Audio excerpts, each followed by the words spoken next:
तसं बनवत काय जी आपण what we are making surprise. Okay she is giving me a surprise. Let's see काय भेटते आपल्याला. तर गाईज आता बैलांची पूजा, जे बैल जोडी आहे तिची पूजा करत आहे आई, आणि जी गाय वासरू आहे तिची पण.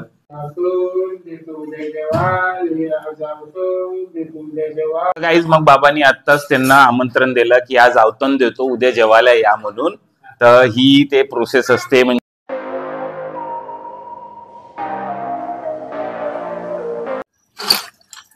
गाईज सकाळचे झाले आहे 7:45 आणि बाहेरचा वेदर बघता तो आहे पूर्ण साफ. काय बात आहे, क्या बात आहे, मस्त ऊन आहे, क्या बात आहे. म्हणजे आईचे जितके काही कपडे राहीन आज पूर्ण सुकणार नाही. आज मस्त कर्टन्स पण धुवायला टाकलाय. चला गाईज आजचा दिवस स्टार्ट करूया आपण. सर्वांना जय महाराष्ट्र, गुड मॉर्निंग. आपल्या सर्वांचं आमच्या नवीन ब्लॉगमध्ये स्वागत आहे. आणि आज आपल्याला उशीर झाला उठायला पण काहीच, कारण की त्याच्या मागं रिझन आहे. मी काल एडिटिंग करता करता मला जवळपास 12:30 झाले, आणि मग मी झोपलो. त्याच्यानंतर मग झोपायला आणखी 15-20 मिनटं उशीर होऊन गेला, आणि आज उठलो लेट. पण बाकी सगळ्या गोष्टी झाल्या बराबर, मी पटपट केला. चला आता आपला दिनचर्या स्टार्ट झालेला आहे. रिदातला सोडून देतो, जिमला जातो. आपल्या ना घरचे आता पूर्ण नाही का कर्टन्स नाही का गायब झाले, हे इथं ठेवून आहेत. म्हणजे धुतले, साफसफाई झाली आहे बघा. आता पूर्ण पंखे वगैरे मस्त साफ झाले आहे. कारण की आता गणपती आहे ना, म्हणून आपल्याकडे पहिले मस्तपैकी साफसूफ होऊन जाते. आता बसत नाही आपल्या घरी, कारण की ते तुम्हाला सांगितलंच आहे, कोरोना नंतर दादा महालक्ष्मी घेऊन गेला, तर मग गणपती तिकडेच बसवते, महालक्ष्मी तिथंच बसवते. नाही तर पहिले इकडेच बसवत होते आपल्या ह्या घरी, तर तो क्वार्टरवर बसवते.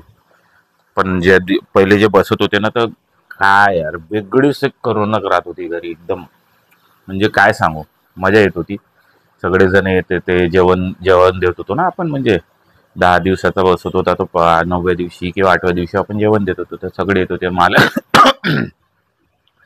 मग महालक्ष्मी पण बसायला लागल्या, तर मग महालक्ष्मी अजून गणपतीचं सोबतच जेवण देत होतो आपण. मग खूप लोक येत होते, मग वेगळीच मजा होती. पण आता तिकडे चालल्या गेल्या महालक्ष्मी, इथं आता काहीच नाही. पण तरी आईचं राहते, साफसूफ करायची म्हणजे करायची.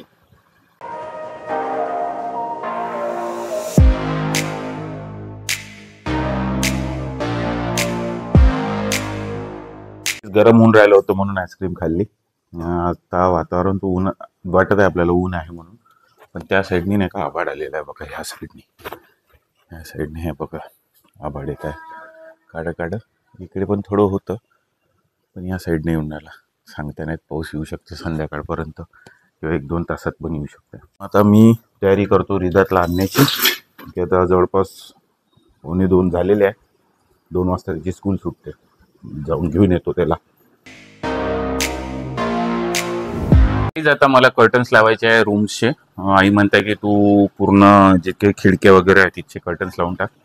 ते इथे एक आहे, इथं वगैरे आहे. हे तर एक खिडकी झाली, ते एक खिडकी झाली. तर एवढे कर्टन्स सध्या आता लावायचे आहे. आणि माझ्या रूमचं इकडलं लावायचं आहे. आता कर्टन लावून टाकतो पहिले, म्हणजे हे काम निपटून जाते. कारण की आता वेळ पण होता आहे, अमृतालाही घ्यायला जायची.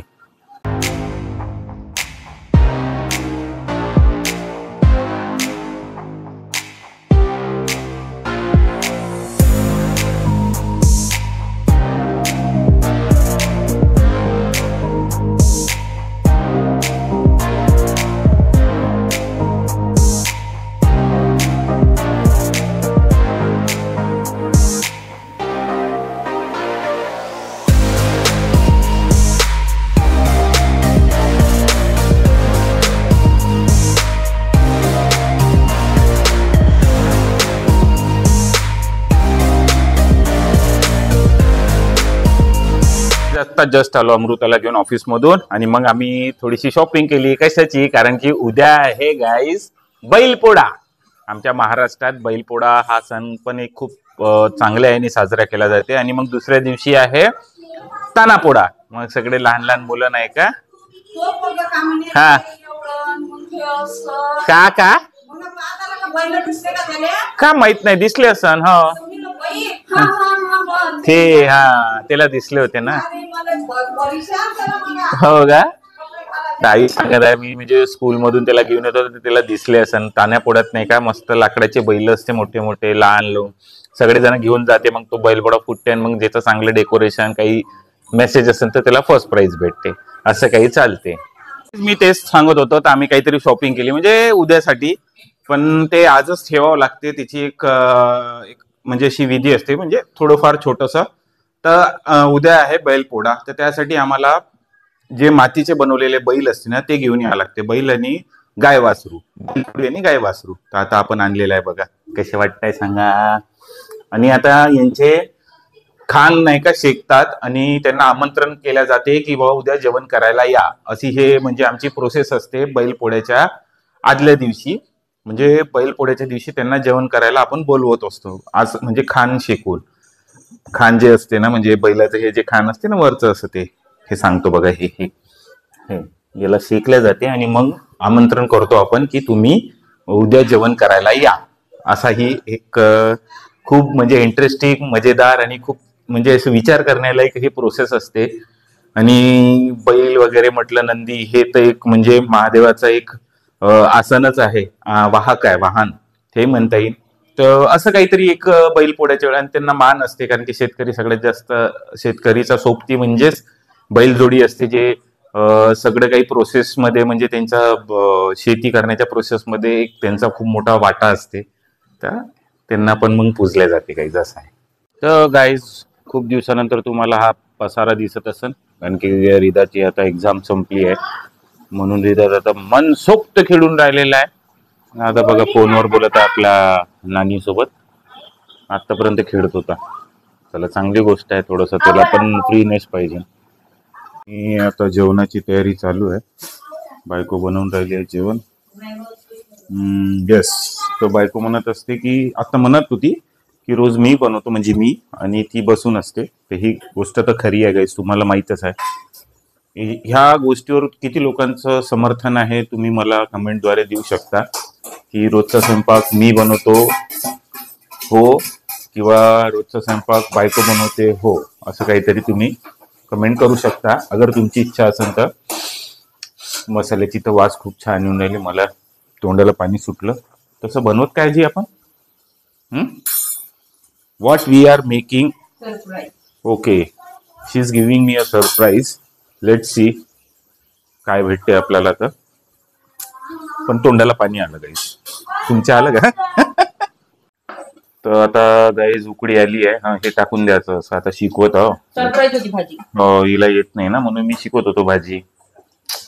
काय गाईज, मी किती कामं करतो ना, पण मी दाखवत नाही तुम्हाला ब्लॉग मध्ये, तसंही दाखवत नाही मी ब्लॉग मध्ये. हो ना का, है ना, खूप कामं करतो ना मी. बाबा, बायकोनं पण हो म्हटलं, किती हुशार आहो ना मी गाईज, बहुत जास्त. चोरून कोणतरी मोबाईल बघत होता आता. ऐ चल, मोबाईल रख दो, मोबाईल रख दो इधर, चलो रख दो. अरे ठेवून दे बेटा, चल मोबाईल ठेवून दे.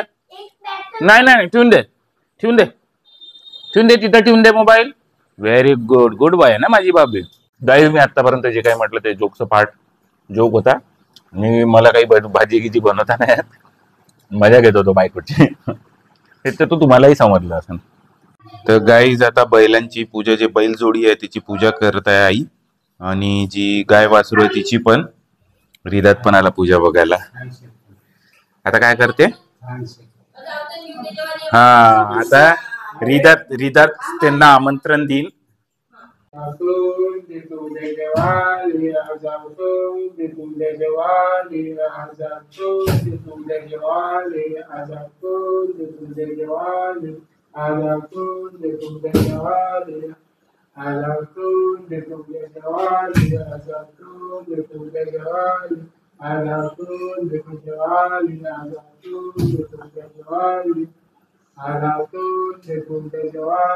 गाईज, मग बाबांनी आत्ताच त्यांना आमंत्रण दिलं की आज आवतण देतो, उद्या जेवायला या म्हणून. तर ही ते प्रोसेस असते, म्हणजे आता आज त्यांना आवतण दिलं, उद्या जेवायला या म्हणून असं त्यांना सांगण्यात आलं ह्या बैल जोड्यांना. तर हेच म्हणजे बैलपोळ्याच्या आदल्या दिवशी रात्री हे अशी पूजा केल्या जाते. महाराष्ट्रात मला वाटतं आमच्या विदर्भात तरी नाही का प्रत्येकी घरी नाही का, जे शेतकरी असो किंवा जो नॉन शेतकरी असेल ना, तर त्याच्याकडे ही पूजा होते आहे ना बाबा. आपल्याकडे करतेस आहे ना ही पूजा सगळं खेड्यापाड्यात असे. हा तर रिदात पण म्हटलं आज अवतन देतो उद्या जेवायला या म्हणून. तर ही गाईज आमच्याकडली अशी ही म्हणजे बैलपोळ्याच्या आदल्या दिवशीची पूजा असते. मग उद्या बैलपोळा असते, तर उद्या पण आपण हेच पूजा करतो का मग? हा उद्या पण दाखवतो तुम्हाला. मग रिदात अंती वडवेन नाही का, ते काहीतरी म्हणते अंती वड, तर ते पण तुम्हाला दाखवेन गाईज. म्हणजे इंटरेस्टिंग आहे आज उद्या परवा. तर मग तुम्हाला पूर्ण पोळाच दाखवतो मी, ताना पोळा कसा राहील. गाईज आज खूप गरमी होऊन राहिली गाईज, खूप गरमी होऊन राहिली. पाऊस आला पण ऊन होती सकाळी, पाऊस आला त्यानंतर पुन्हा ऊन आली, ह्युमिड होऊन गेलं खूप. तर त्याच्यामुळे नाही का, हे इथं ठेवू नाही मोबाईल तुझा, तर त्याच्यामुळे इतकी गरमी होऊन राहिली ना आता रात्रीच्या टाइमवर. आणि म्हणून मी म्हटलं आता एसी लावूनच टाकावं, म्हणून आता एसी लावली आहे. आणि चला मग आता मी नाही का ब्लॉग एडिट करतो, अपलोड करतो आणि मग झोपतो. चला मग आजचा ब्लॉग आपण इथं सेंड करूया. Hope you like a blog. असं नाही तर लाईक करा, चॅनल नवीन असेल तर सबस्क्राईब करा. तुमचा प्रेम असं ठेवा. भेटूया नेक्स्ट ब्लॉग मध्ये. तोपर्यंत हसत राहा, खेळत राहा. जय महाराष्ट्र. बाय. काय गाईज मला हा एंडच नाही करू दे, काच करते. चला काही गोष्ट काय होत नाही. चला बाय.